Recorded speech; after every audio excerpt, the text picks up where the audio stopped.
going on, you guys? Connor O'Reilly here with Team Latitude 64 and OTB Discs. And I'm here with GK Pro bringing you guys another course preview. We're here in Minnesota at the Preserve. Beautiful course designed by Kale LaVisca. This one's long, but it still has some technical and accurate shots mixed in there. It's gonna be a fun weekend. All right, we're here on hole 1. We got a par 4 to start out. Goal here is to throw it straight, have it finish maybe a little bit to the right as there's a pond to the left with an out of bounds line. And then you're gonna shoot across the pond into a green with a few trees before it. Pretty solid starting hole, one that you definitely want to score on. We've got a bit of a right to left cross, so I'm gonna make sure I get my disc turned. I don't want it to fade left at the end.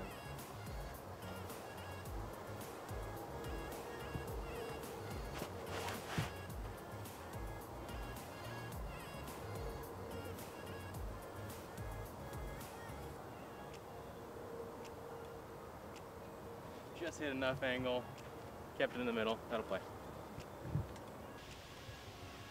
All right, 260 into the pin, a little bit of a right to left cross.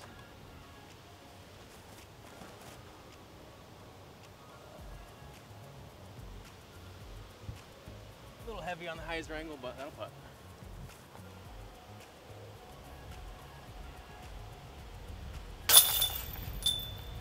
Right to left head cross there, so I can make sure that I hit my angle.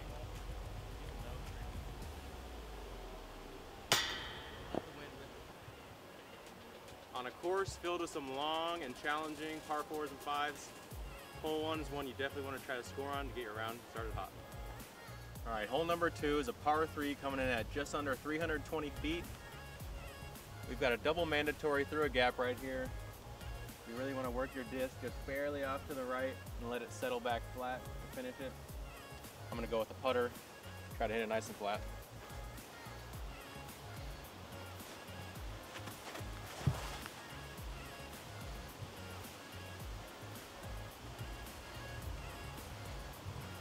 Throw it out nice and flat, let the tailwind carry it.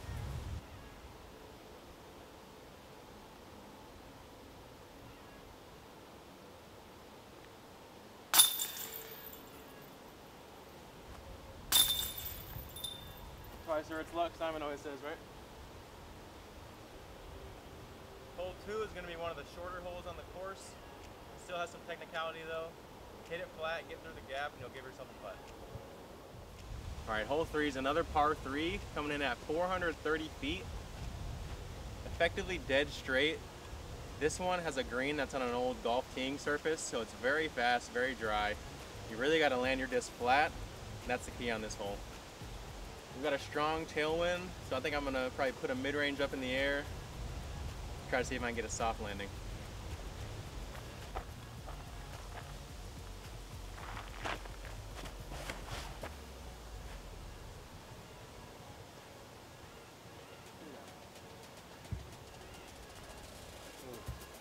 Tailwind's pretty strong. I thought I had a good rip on that one. It just sailed out at the end, but that'll be a putt coming back up at it. Oh yeah, 42 feet. By the way, if you guys haven't checked out Bushnell yet, they're doing a lot of great things for disc golf. Their products are amazing tools for helping you practice.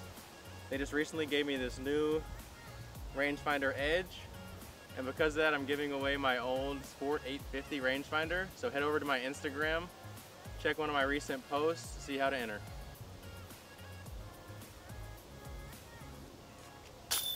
Oh, just off the mark. Wind did what I thought. There it is. Like I said, here on 3, the grass is really dry, the ground is very fast. You want to get your disc coming in flat here so it settles in, doesn't tail down the hill here, give you a look at a birdie.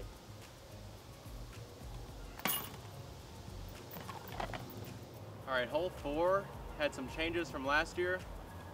It's a par 4 coming in at 746 feet.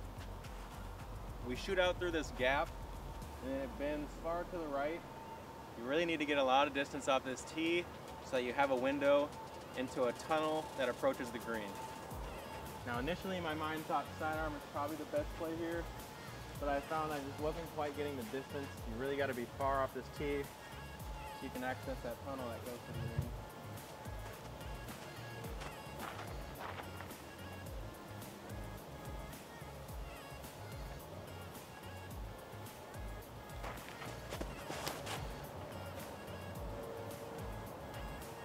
So yeah, right there I threw it through the gap, kind of a more understable disc, and it came out here and met this stiff left to right cross headwind, and it was already kind of turning, so that it just held it and the air stayed up under it, and it turned way far to the right. I mean, coming through the gap, it probably turned about 150, 200 feet to the right.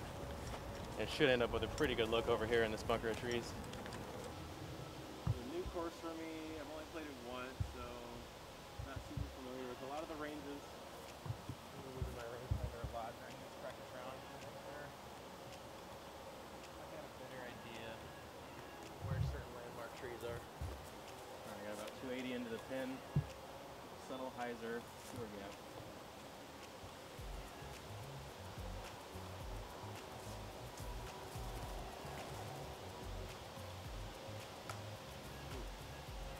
Wide, but it'll be a long jumper.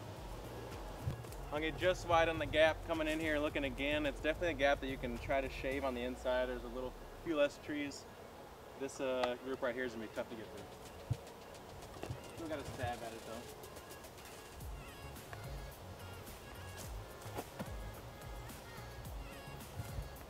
Good layout. Hole 4 is a really nice 2-shot par 4, with the first shot being really distance related, and the second shot having some technicality and some accuracy. It's a good test of all the skills. Par is not too bad. All right, hole 5 is a new addition to the course. It's a par 4 coming in at just under 700 feet, but this one's gonna play long and technical. Out through a gap. It's a tunnel the entire way.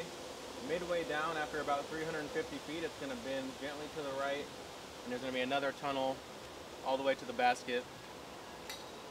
The key to this one is just throwing it as straight as you can and finishing in the fairway.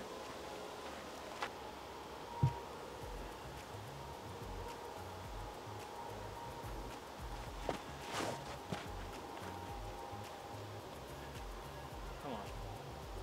Oh yeah. That's exactly what you want to do right there. Through my understable Opto Ballista Pro there, flipped it up nicely. This is pretty ideal. Got 280 into the pin. Just want to hit a little gentle turn on the putter.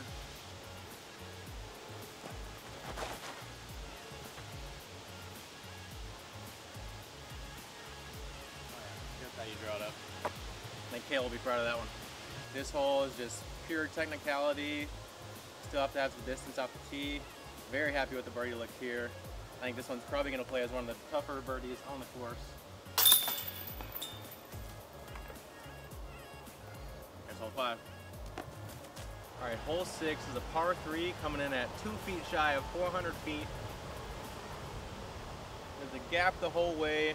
The left side of it has a little more hair on it than the right. So you really want to have a backhand drive as a right-hand player, turning a little bit to the right, finishing back flat. And this right to left crosswind, it's going to be imperative to keep your angle really close to flat. Maybe the wing turned a little bit down to the right, fight against that crosswind.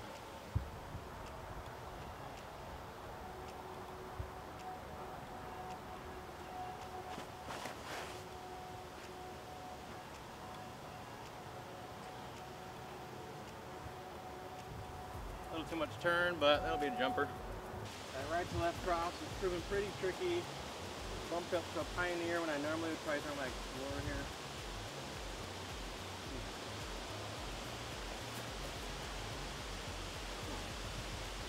In any other wind conditions, this hole is definitely going to be one that you want to grab. Today it's playing a little tricky though.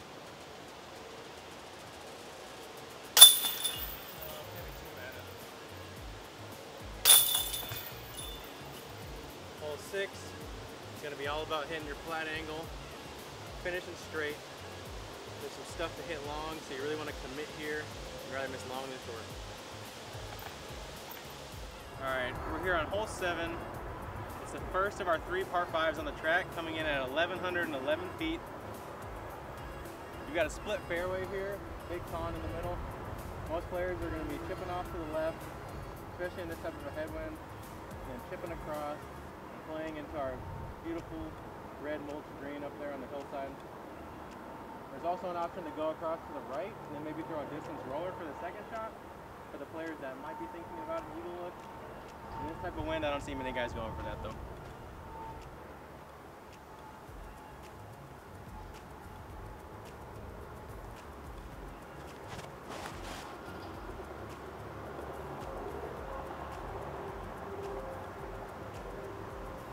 If you guys haven't yet, try out those Opto X Ballista Pros by Latitude 64. That's the Albert Tam Team Series. Really overstable, really glidey, can hold up even to the strongest headwinds. All right, here we are on our second shot. Looking to clear the water.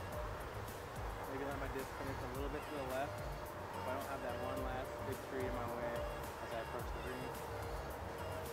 Brand new Ballista Pro, first gold line. I haven't thrown it yet. Let's see how it holds up.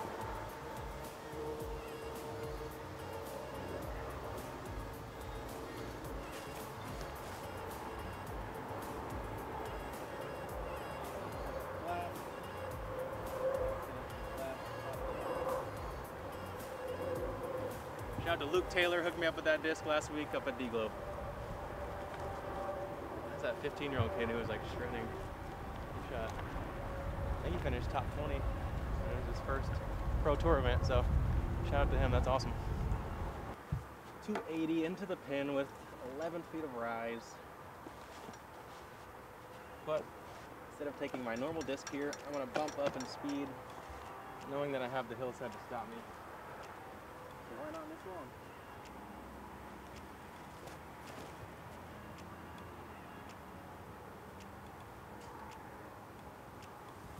It's like a 20-footer, a little sawed off, but I'll take that one.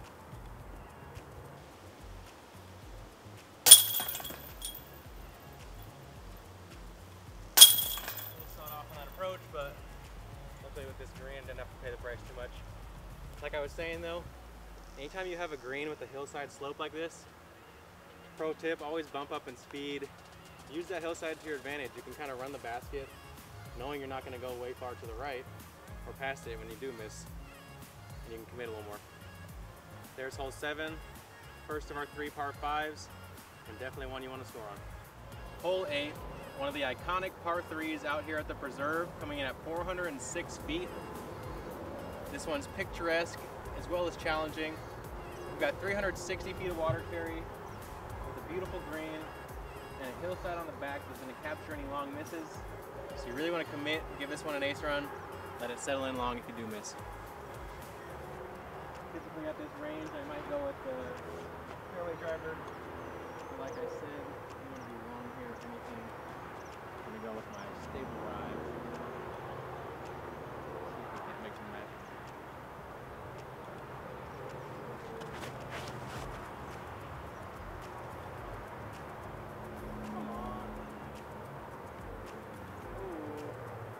Just short of it, jumped up to the left. Beautiful shot. Key to hole 8, read whatever crosswind you have, commit to an ace run, take a nice short putt.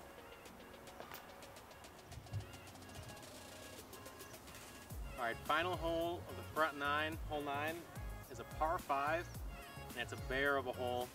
The longest hole we've played on tour all year, coming in 1 foot short of 1,500 feet. We've got a little bit of a water carry here at first. That's not going to come too much into play, but it does kind of stop you from, or make it more challenging to lay down that distance roller that some players are going to be opting for here. You really want to bite off as much distance as you possibly can off this first tee shot, and once again on your second shot, and hopefully coming into the green, you'll have something less than 300 feet if you do a really good job on those first 2. For a lot of players, birdie is going to be out of the question here in certain winds, so par is not going to be too bad. So if you can rip off some huge distance on your first 2, you may be able to get up there for the birdie look. I think eagle's out of question here though.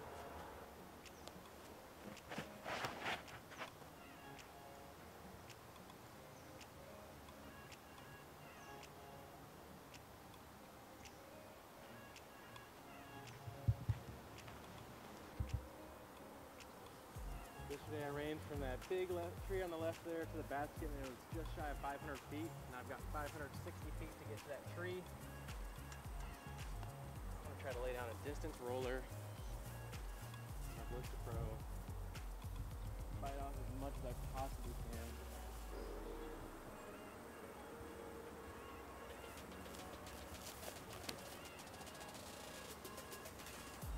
There's an angle. Oh yeah. Cruising, swinging back right, falling back left. Looks like it's about 10 high with that tree. Might be able to get a birdie from there. 490 into the pin. A little bit of left to right cross.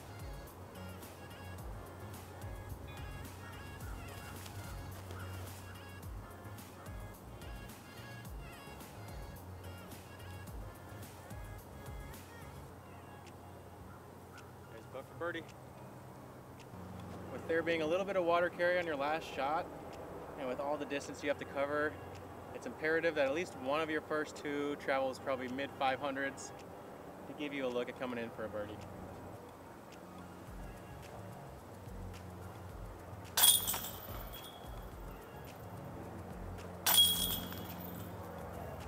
I won't lie to you guys, I didn't even sniff this hole yesterday, but I also didn't try the roller second shot, so I think it's going to be key that you have a long roller game or just a huge flex air shot if you want to get this one.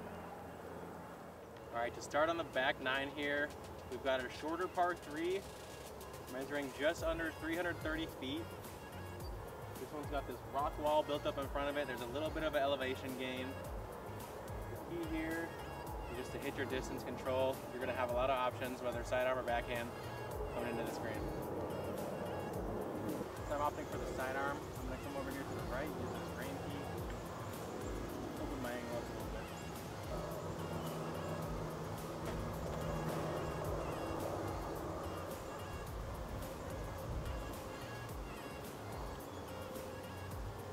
Like that, hammer to my Pioneer, nice and flat. A little bit of wind kept in the air. Park jump.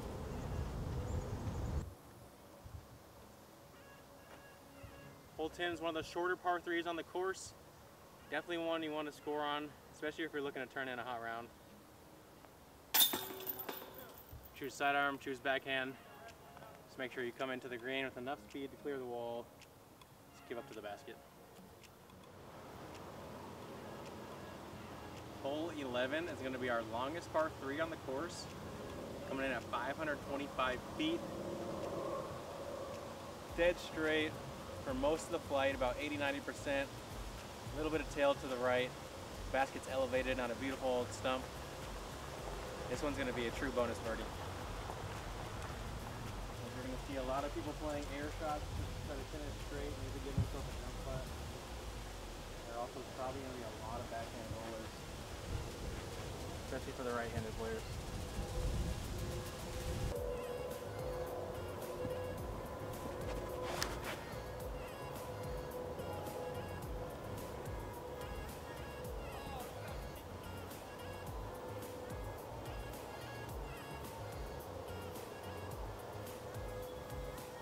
For my Explorer, the line I wanted, but it came up well short.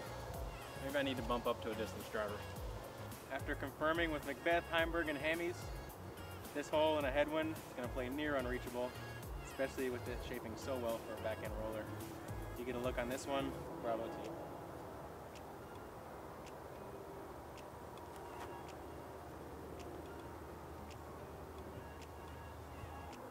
Long bit at elevated basket, just laid it up. Like I said, this one's a bonus, so unless you throw a really good drive, it's not going to be terrible to take a 3 here and move on. All right, hole 12 is another par 3. This one's a little shorter, coming in at 330 feet. This is my first Cale LaVisca design, and I really enjoy the way that he mixes distance as well as technicality into his course design. We've got a straight gap here, and effectively a dead straight flight is going to give you a 15, 20 footer on the right side here.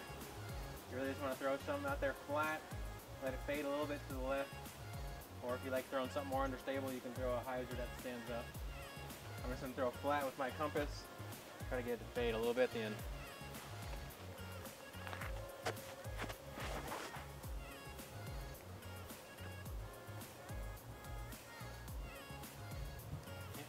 Hit more hyzer than I might have wanted, but that one should be right there for a putt.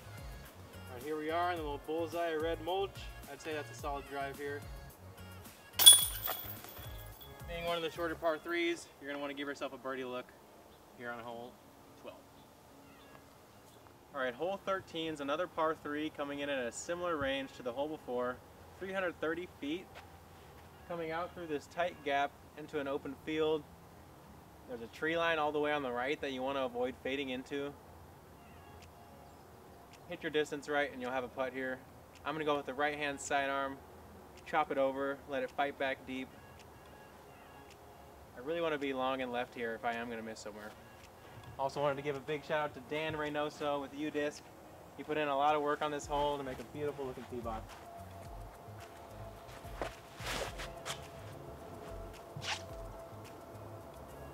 Chop it over, let it fight back. That'll be a putt. Alright, chopped over my Pioneer. Finished right here at about 25 feet.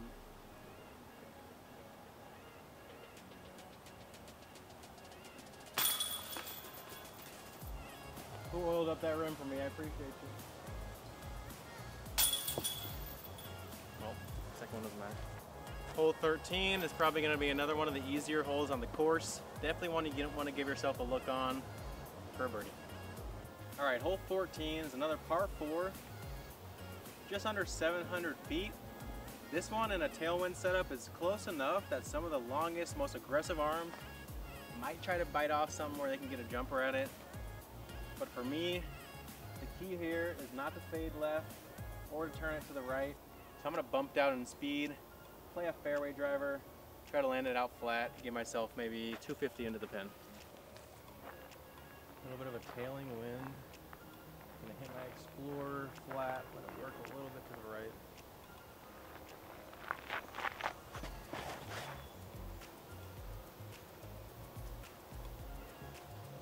Right. Back. And for me, I could maybe go distance driver, try to get another 100 feet on that. But there's really no reason if you want to get a birdie, and I'm not going to get a 2, so I'll take that all day. And with my Explorer there, once again, to control the fade, make sure I finish in the fairway.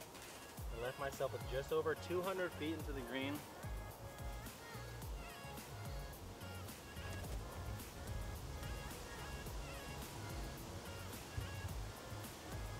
Nicely for a putt right there. Gotta remember coming into this green, real dry, the back slope behind it. Went up a little short. Might put you right where you can go.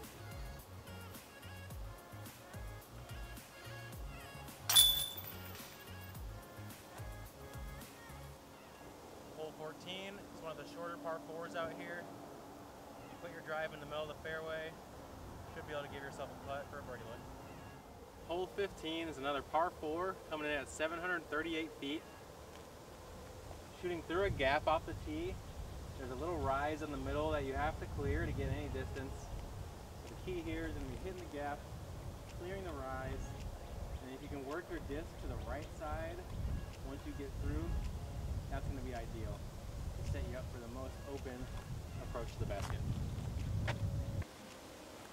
Work it to the right a little bit.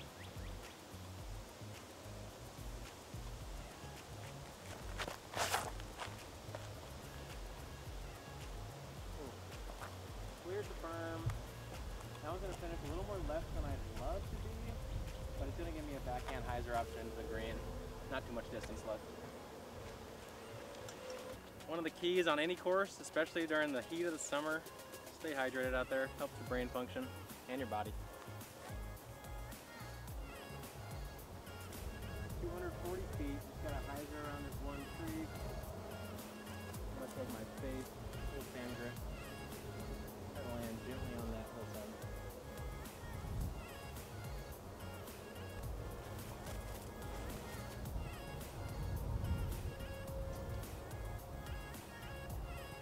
Straight through the tree, give yourself a 20-footer.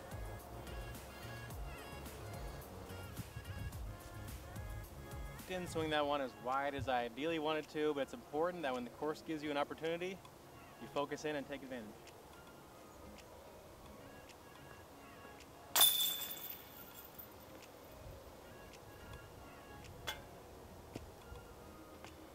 there's hole 15. Smash the drive out there a little bit to the right and take your upshot of choice into this sloped green.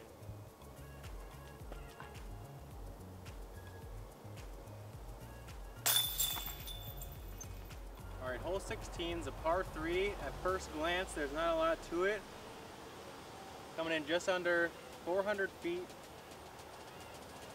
With a mounted green though, you're really gonna wanna put it close here to avoid having to putt from far away on a putt that's gonna blow by and go farther than you want to. So putting it close here is gonna save you a lot of stress.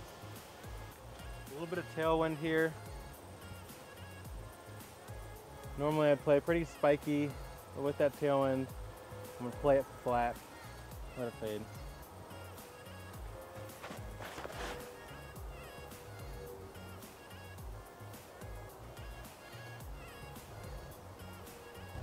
Alright, we're a little bit short here with this look. You really want to be pin high, maybe even on the back side of this green. You can pump back at it from here. If you miss, you're going to want to roll down that hill behind it. Hold up and down, let's drop.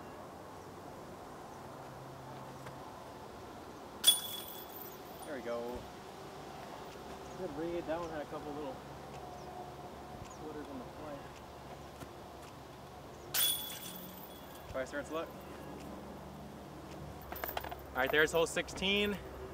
Pretty wide open. Not a lot to it other than this mounted green. Make sure you give it the distance.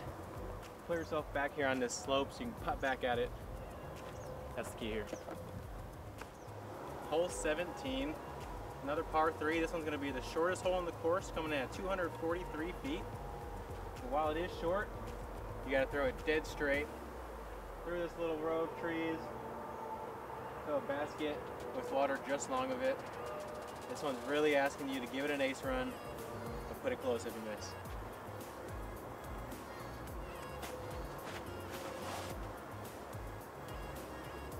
A little bit of hyzer, held that the whole way. Safe look at a birdie. No ace run though, so I might be losing some fans there. I'm sorry, y'all. We'll give y'all one.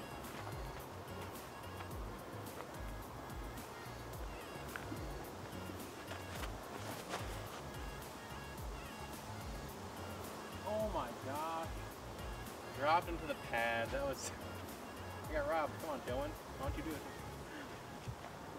Oh, I thought that was it. I thought I did it. I did it for the people.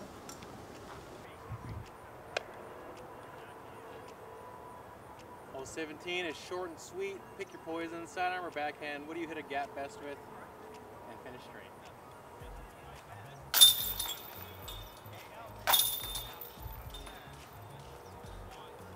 All right, here we are on our final hole, hole 18. It's our last par 5. 942 feet. This one's gonna be the most eagleable of our par 5s. So it's really gonna be an exciting finishing hole. It's gonna create an opportunity for a lot of score spread. We start here with a water carry. It's gonna be 410 feet in a direct line with the basket, clear the water's edge. You're gonna wanna smash it out as far as you can go while still keeping it accurate and straight. Set yourself up for a second shot across another body of water into a pin that's just asking for some eagles.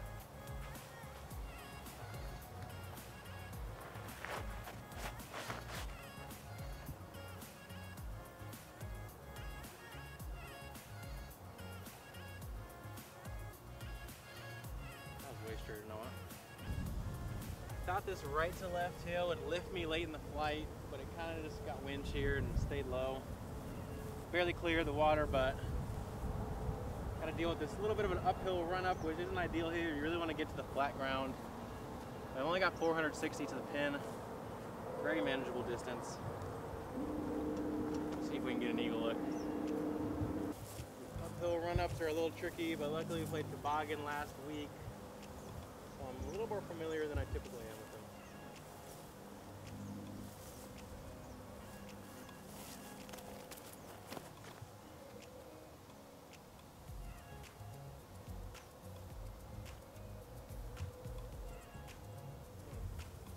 I think I cleared the water there, maybe for a birdie look, but there's no eagle there. Wasn't quite able to get the nose down there with that uphill run up on my approach. Left myself with about 90 feet. Try to end it with a soft vid, maybe some fireworks.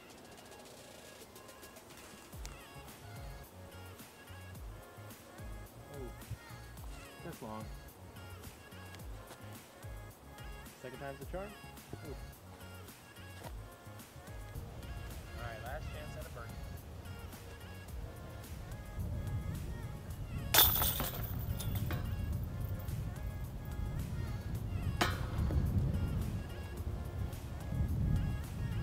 Hole 18 is going to be a great finishing hole with a chance at an eagle, as well as the opportunity to mess up and go into water a couple times.